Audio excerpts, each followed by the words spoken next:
Fala galera, tudo bem com vocês? Galera, eu tô com esse carro aqui, ó, que ele tá arranhando os vidros e fazendo barulho na subida. Eu vi muito, ó, olha os arranhados aqui, ó. Eu vi muito aí no YouTube o pessoal falando de passar silicone em spray, mas eu tô conseguindo remover essa sujeira das canaletas sem tirar elas, ó. Olha a quantidade de sujeira que sai, ó.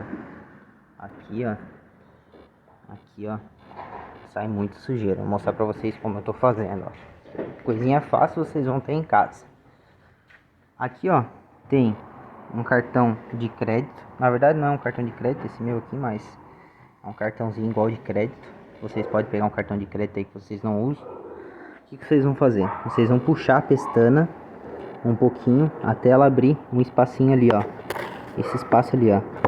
Vocês colocam ela com um paninho úmido, o cartão com um paninho úmido. Vocês vão pegar aqui, ó, e vão passar assim, ó. Ó, pode ver, ó, vai passar assim, ó.